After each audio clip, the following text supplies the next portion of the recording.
Continuando con este siguiente módulo, para esta ocasión hablaremos acerca de la infección por difteria. Esta infección por difteria es de las pocas infecciones que actualmente se tendría que ya no estarse reportando, ya no estarse vigilando. Sin embargo, en ciertos países todavía existe una prevalencia aumentada y una incidencia aumentada de esta enfermedad. Dentro de los aspectos generales sabemos que es una infección potencialmente mortal causada por cepas toxigénicas derivadas de la bacteria Corynebacterium diphtheria, pero también anteriormente solo estaba atribuido para esta bacteria. Últimamente se ha observado que también del género ulcerans y del género pseudotuberculosis también están asociados a esta infección. Generalmente van a condicionar una infección respiratoria. Como veremos más adelante, existen muchos sitios de afección derivados de esta enfermedad. Sin embargo, la que representa mayor incidencia son las cuestiones respiratorias. El diagnóstico siempre va a ser clínico, como muchísimas otras enfermedades de las cuales podemos hablar en cuanto a enfermedades infecciosas. Se puede confirmar mediante el aislamiento y la identificación por cultivo. El tratamiento, como muchas otras también infecciones, no todas, se puede tratar con la administración de una antitoxina diftérica y a la par una terapia antimicrobiana, que es de las pocas enfermedades, como por ejemplo una enfermedad por rabia o una enfermedad por tétanos, que también se llegan a tratar con antitoxina y con terapia antimicrobiana. Esta forma parte también de ese grupo de infecciones que a diferencia de otras que solo se dan medidas de soporte, de sostén, y se mantiene en vigilancia a ese paciente. Dentro del esquema nacional de vacunación tenemos nosotros la fortuna de tener cubierto esta enfermedad, que sin embargo, o bueno, que más allá de una afección respiratoria que podemos llegar a tener, existen la afección a otros órganos. Muchos de los cuales pueden ser manifestaciones o secuelas grandes a largo plazo y que de alguna forma se pueden prevenir mediante la administración de una vacuna, como hablaremos más adelante. Conocer un poquito de la historia de la difteria nos ayuda a comprender muchísimo el por qué ciertas localidades o ciertos países todavía siguen reportando casos de esta enfermedad. Como vemos en la diapositiva, en 1613 se da la primera epidemia en España a causa de esta enfermedad, a causa de la bacteria Corynebacterium diphtheria, que en un principio originalmente se le atribuyó. Ya posteriormente se empezaron a detectar que las otras cepas del tipo Corynebacterium también podían provocar esta enfermedad. A lo largo de los años han existido reportes en otros países, reportes en Estados Unidos, reportes en otros países, sobre todo países en donde el esquema de vacunación o el acceso a una vacuna, más allá de implementar ese esquema, todavía no es posible. En 1883, Edwin Klebs identificó la causa de esta enfermedad, identificó esa bacteria. En 1884 se pudo aislar y se pudo cultivar a esta bacteria, en donde se demostraba la producción de una exotoxina, igual más adelante hablaremos de ella. Y a través de los años se pudieron fabricar o probar vacunas para eliminar esta bacteria o en su defecto disminuir la incidencia. Para 1914 se probó con una antitoxina que se observó que en su momento llegó a mitigar las manifestaciones clínicas de esta enfermedad, pero fue hasta 1948 en donde ya se estableció como tal una vacuna trivalente acompañada de otras dos cepas, que nos va a permitir, y hasta la fecha nos ha estado permitiendo, el evitar que las personas enfermen de difteria. Más adelante se descubren otro tipo de alteraciones fisiopatológicas asociadas a la enfermedad. En 1990, en los 90, más de 80,000 casos en Rusia, asociados a esta bacteria. Se completa la secuencia genómica del Corynebacterium diphtheria en 2003 y hasta la fecha 2014 y hasta el 2019 se observa y se mantiene ese esquema nacional de vacunación con las vacunas pentavalente. Para el caso de México, la vacuna de pentavalente y posteriormente los refuerzos de la vacuna de PT. La epidemiología en relación a esta enfermedad tiene una alta tasa de letalidad del 5 al 17% en población no vacunada. Esto es algo sumamente importante de recordar. Esta incidencia se redujo en un 82.4% tras la implementación de vacunas. Como recordamos en la historia de esta difteria, a partir de 1948 se implementó la aplicación de esta vacuna. Para el 2018, la Organización Mundial de la Salud registró 16.611 casos en Haití, Venezuela y Yemen, que son los últimos países en donde, más allá de Rusia, incluso en los 90 que también lo mencionamos, en donde se siguen reportando casos de esta enfermedad, y esto invariablemente es asociado a la falta de vacunación. En este diagrama, en este mapa, vemos la cobertura mundial de la vacuna de PT y número de casos de difteria. Para el caso, en este esquema, para el caso de América, vemos en color amarillo que abarca un 80 hasta el 89% de cobertura de la vacunación. Sin embargo, en aquellos países de África, sobre todo, dadas las condiciones sanitarias, dado al poco acceso a un servicio de salud o incluso a la inestabilidad económica, eso provoca que las personas tengan el acceso, como bien lo mencionamos, a esta vacuna. Vemos en África que en color rojo-violeta, se ha cubierto un total de 50% o menos del 50%.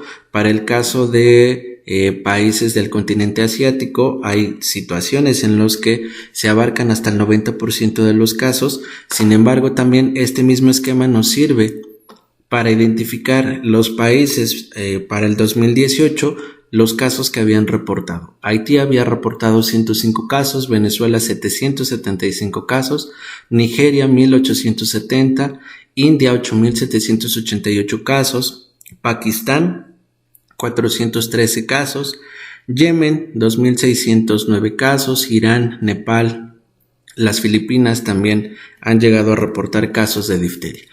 Para el caso de México, durante el periodo de 1981 y hasta 1991 se notificaron 73 casos de difteria en el país, y el último caso ocurrió en el año 1991 en un menor del sexo femenino de 12 años de edad en Lázaro Cárdenas, Michoacán.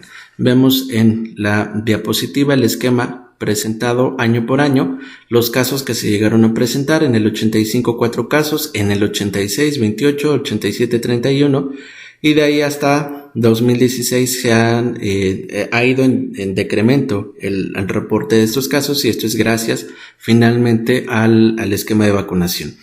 Obviamente tenemos un problema actual que es aquellas personas que no aceptan llevar ese esquema nacional de vacunación.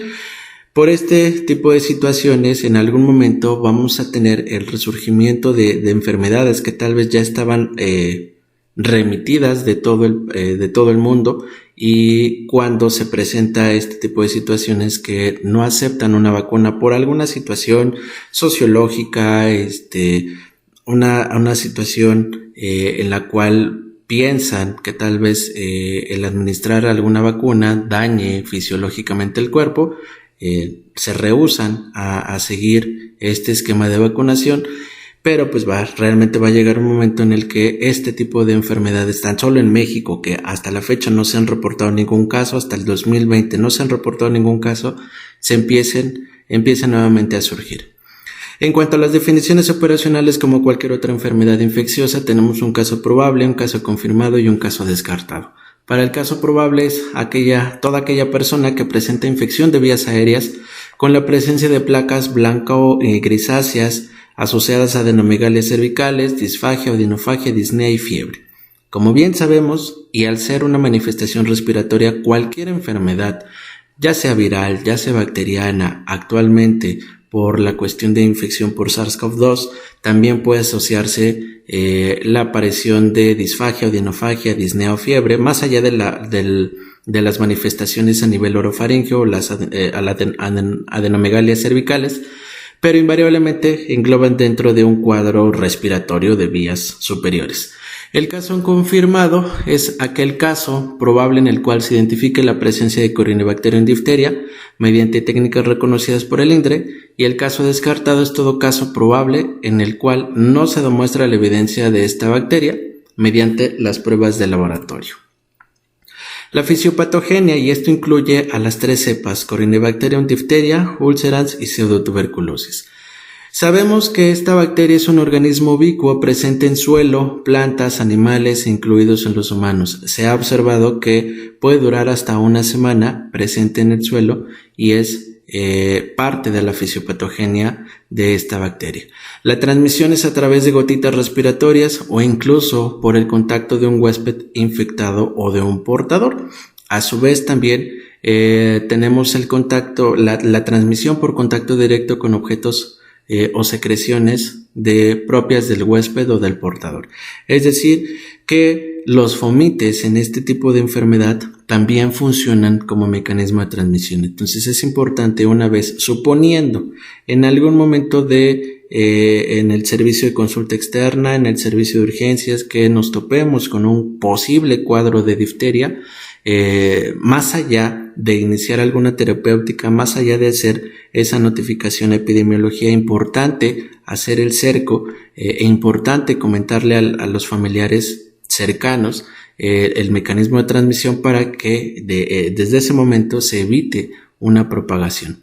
El periodo de incubación para esta enfermedad oscila entre 1 y hasta 10 días, en promedio 2 a 5 días. Hay personas que pueden funcionar como asintomáticos, sobre todo en personas adultas, en los cuales el esquema de vacunación tal vez en su momento se cumplió, pero como veremos más adelante, el refuerzo se tiene que hacer cada 10 años. Entonces, si en algún momento la persona adulta funciona como portador, es capaz de transmitirlo, a los hijos, por ejemplo, o si convive con personas adultas mayores o personas menores de 5 años, es más fácil y que obviamente todavía no cumplen con el esquema nacional de vacunación, es más fácil que desarrollen la enfermedad. Estas personas asintomáticas suelen ser infecciosos hasta por 4 semanas, entonces es sumamente importante recordarlo, porque si el paciente 40 años, la última vacuna aplicada de difteria fue a la edad de 20 años, a la edad de 18 años o incluso a la edad de 12 años, nosotros debemos indagar una vez que estamos valorando al paciente o por alguna otra razón que el paciente acuda al servicio de consulta externa, a un chequeo general, a una revisión por alguna otra sintomatología. Pero dentro de ese interrogatorio siempre investigar en el esquema de vacunación si está completo, incompleto, la última vacuna que se aplicó de difteria, porque esto nos va a dar la pauta para que en algún momento, si no lo ha cumplido o si por alguna razón ya se le olvidó aplicarse la vacuna, insistir en que al menos cada 10 años, esto es importante y más adelante lo mencionaremos, cada 10 años hay que estarse aplicando la vacuna. Y que esto va a permitir que en algún momento no desarrollen la infección o incluso funcionen como portadores, y quienes sufran las consecuencias de esta situación sean o adultos mayores o menores de 5 años. El mecanismo por el cual se integra a la mucosa de la vía respiratoria va a actuar por adhesión del epitelio respiratorio, se va a favorecer mediante la producción de una toxina diftérica, la cual va a ser liberada por los endosomas, causando una reacción inflamatoria seguida de necrosis y destrucción del tejido. Esta característica fisiopatogénica de la bacteria Corynebacterium diphtheria, dentro de la reacción inflamatoria, dentro de la necrosis y la destrucción del tejido, es lo que va a permitir la formación de la placa blanco-grisácea, que es conforme nosotros exploremos al paciente, vamos a observar esa placa. Se puede confundir en algún momento con alguna otra enfermedad, entonces tendríamos que hacer algún diagnóstico diferencial. Sin embargo, es algo característico de esta enfermedad. El mecanismo de acción de esta difteria, vemos en el esquema de la diapositiva, esta toxina diftérica, una vez que se integra a las células del epitelio respiratorio, se va a descomponer en dos proteínas, la proteína o el fragmento A y el fragmento B.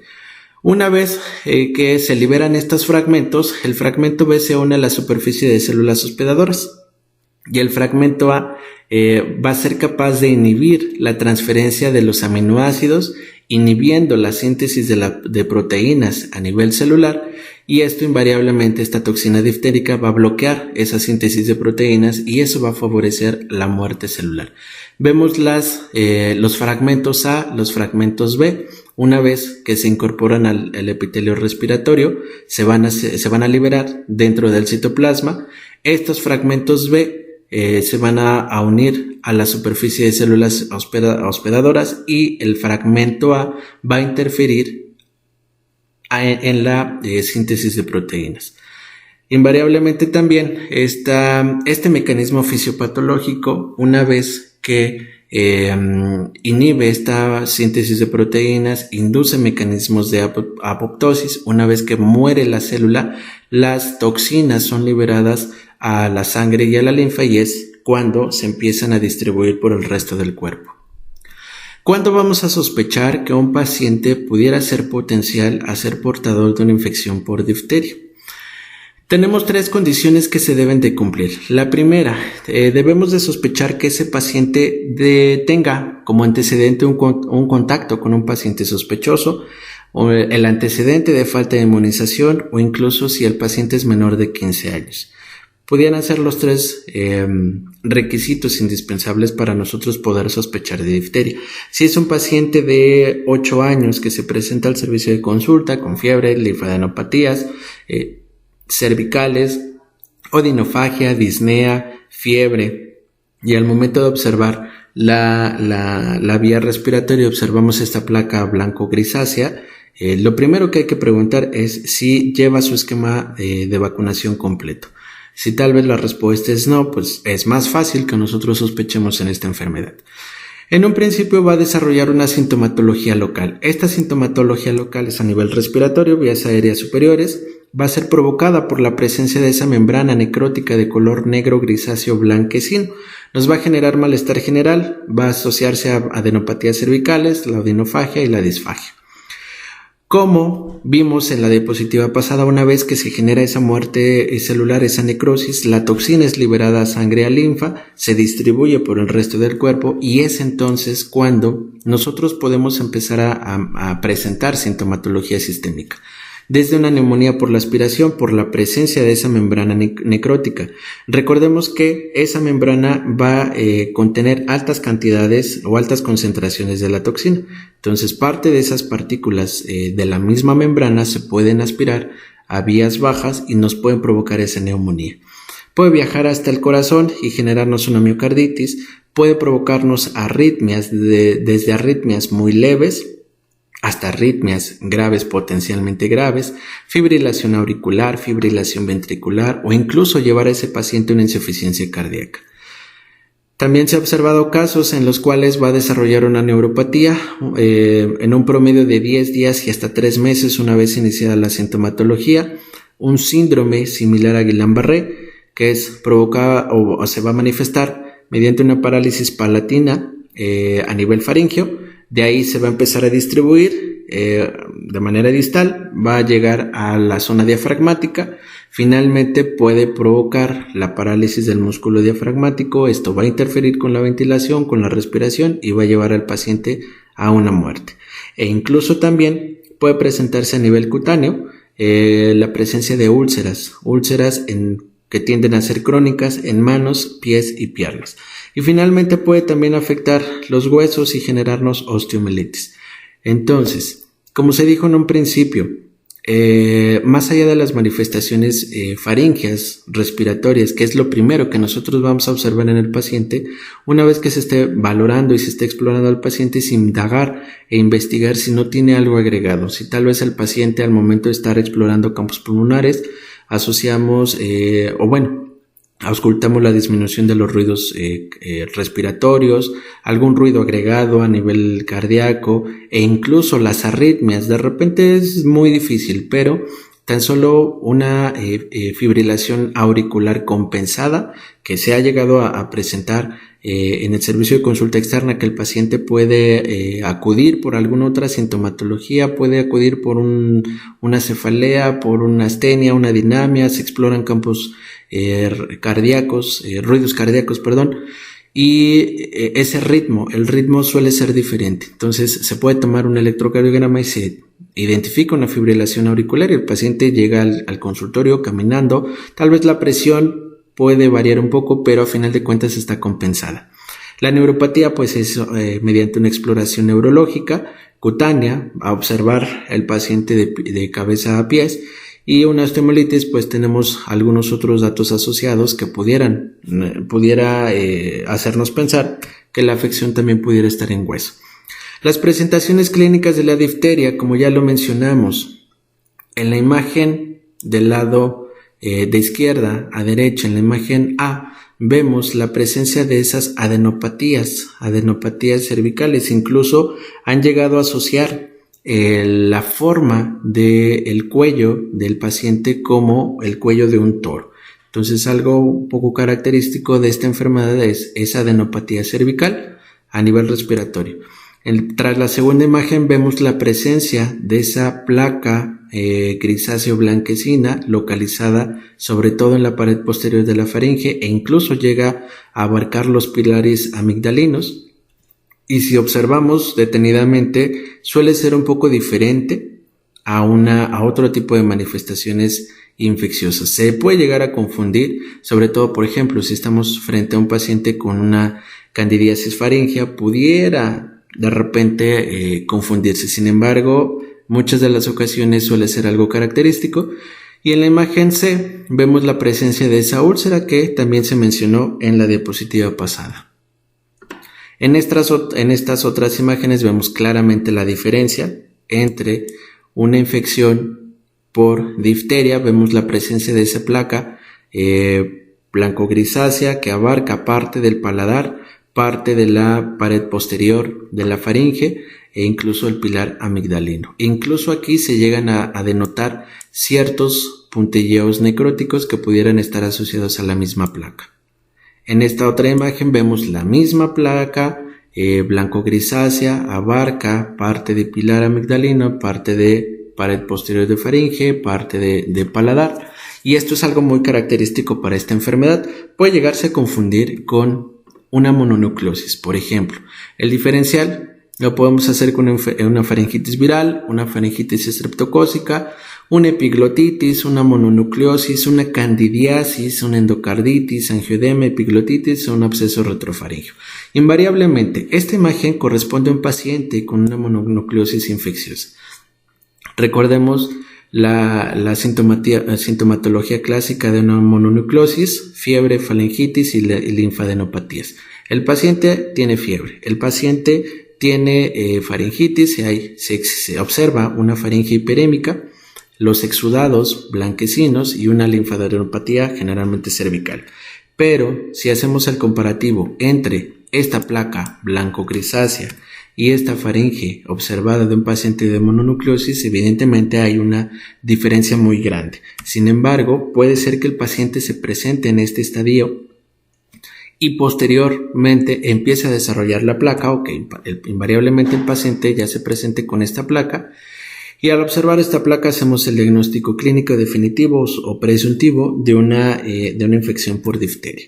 Entonces, siempre es importante hacer un diferencial, siempre es importante revisar a ese paciente de cabeza a pies. Los datos que nosotros podamos encontrar nos van a aportar muchísima información, porque eso nos va a dar la pauta para iniciar o no un tratamiento. Invariablemente un paciente con sospecha de difteria se tiene que quedar hospitalizado. Si estamos en un servicio de consulta externa, se debe derivar al paciente un servicio de urgencias. Si el paciente se presenta a urgencias, se debe de quedar hospitalizado, más allá de que tal vez clínicamente se encuentre bien, que hemodinámicamente esté bien, que más allá de las manifestaciones propias de vías respiratorias superiores, se le debe dar un seguimiento, porque si bien, como bien lo mencionamos, para este año, incluso en los años pasados, desde el 2016, no se han reportado casos de difteria, y en el momento en el que nosotros podamos identificar o sospechar de un caso potencial de difteria, se debe de hacer ese seguimiento epidemiológico.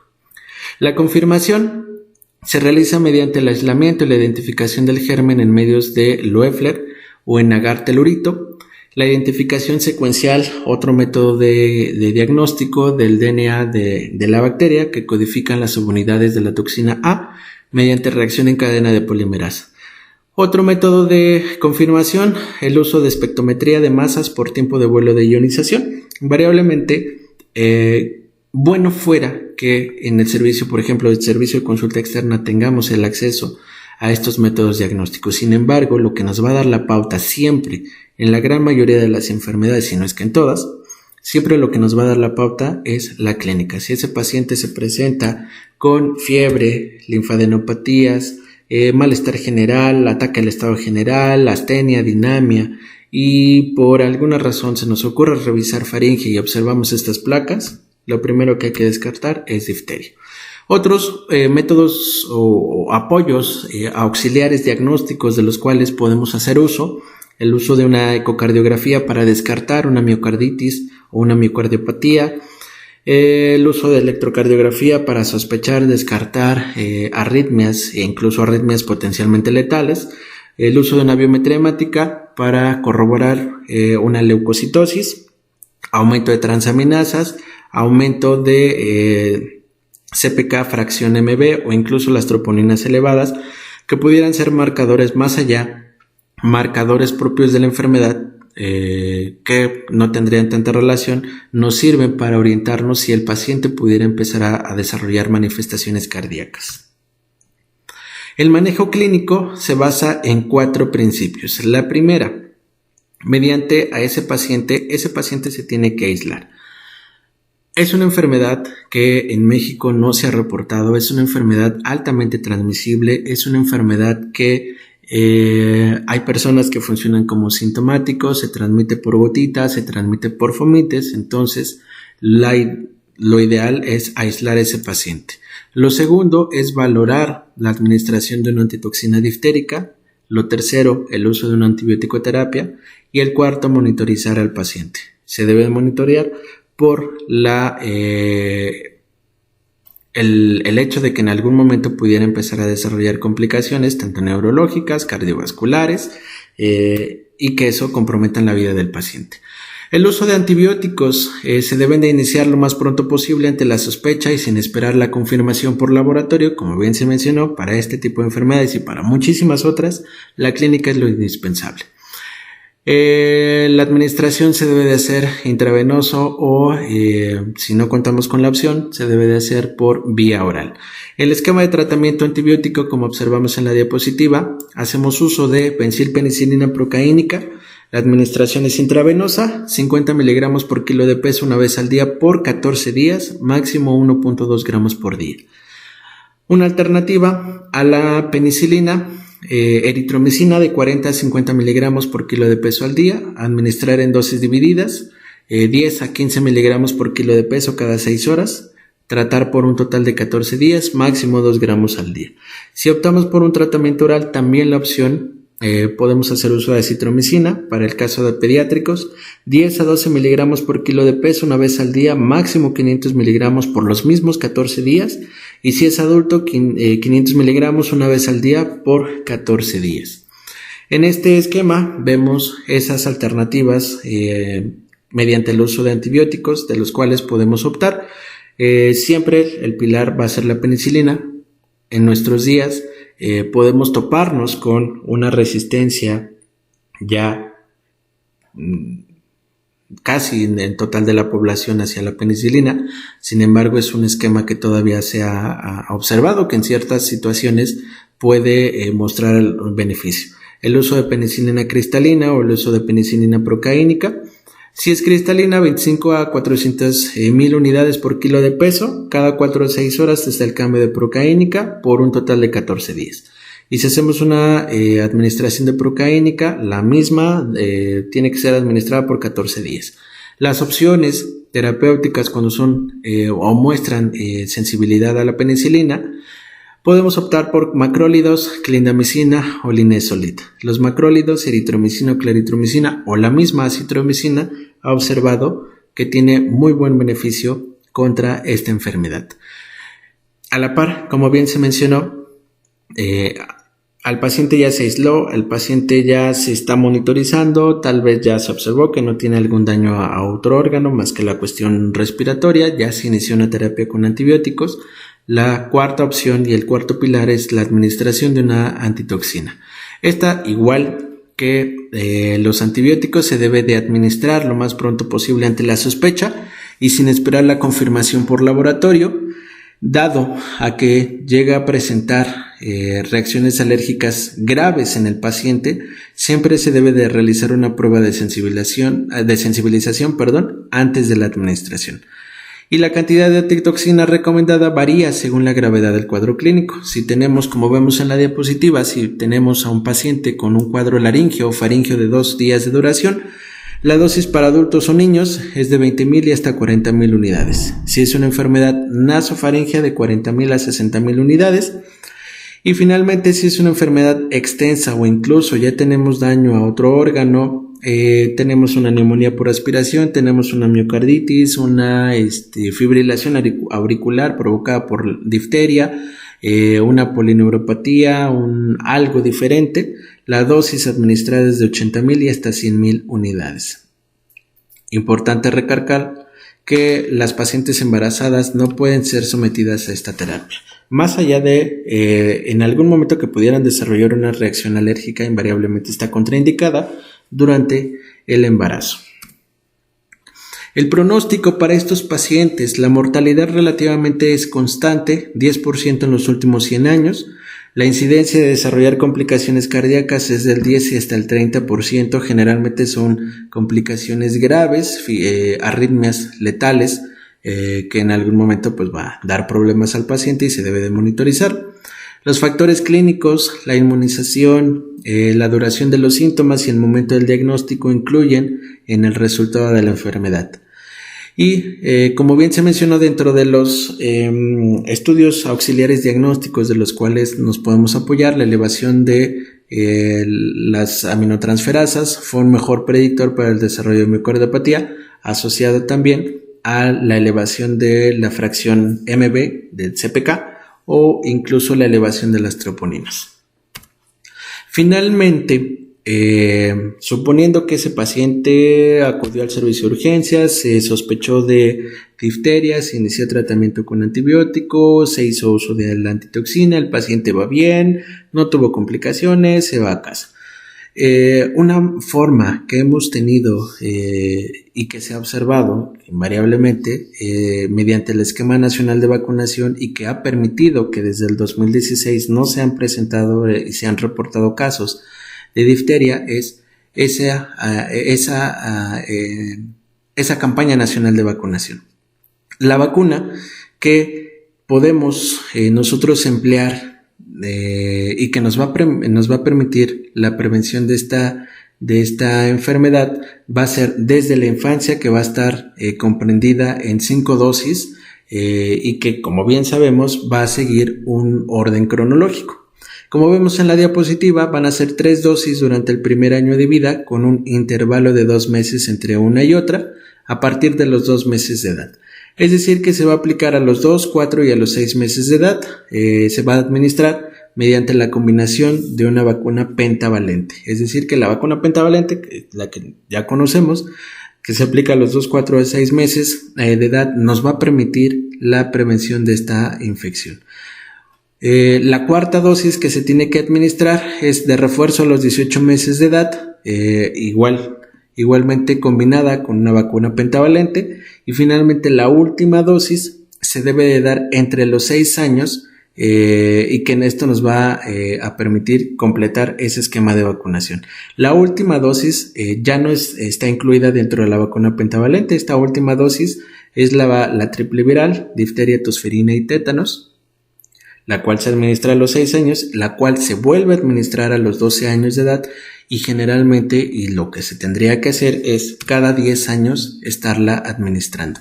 Vemos en este otro esquema, el esquema de vacunación para la pentavalente. Vemos en la parte superior a los 2 meses, a los 4 meses, a los 6 meses, a los 18 meses y de ahí hasta los 4 o los 6 años. Esta se tiene que administrar mediante la aplicación de la vacuna pentavalente y posteriormente a los 12 años. En la preadolescencia, como bien se menciona en la diapositiva, se debe administrar otra dosis a los 12 años de edad, en la que debemos usar la vacuna que contiene difteria, tosferina y tétanos. Se recomienda, como bien se mencionó, el refuerzo con la vacuna de baja carga a cada 10 años, y esto todos los pacientes deben de administrársela. Todo el personal de salud también se la tiene que administrar cada 10 años, generalmente o en ocasiones en personal de riesgo, sobre todo por la prevención de tétanos, se administra cada 5 años. Pero si es población normal, cada 10 años debe de estarse administrando esa vacuna. Importante hacer esta aclaración cada vez que observemos a un paciente, por alguna razón que acuda a urgencias, por alguna razón que acuda a servicio de consulta externa, indagar sobre ese esquema nacional de vacunación, porque puede llegar un momento en el que el paciente, tal vez la última dosis que se aplicó fue a los 6 años, incluso hasta hay pacientes que la vacuna de los 12 años no la tienen, tienen 30 años, su última vacuna fue a los 6 años, échenle cuentas cuántos años han pasado desde esa última vacuna, y que en algún momento el paciente empiece con sintomatología respiratoria, pues como para qué esperarnos a que el paciente muestre esa sintomatología, para qué empezamos, o para qué esperarnos a que se empiece a notificar nuevamente casos de difteria si más o menos en un periodo de 5 o 6 años no se han reportado, hasta al menos no se han reportado casos de difteria.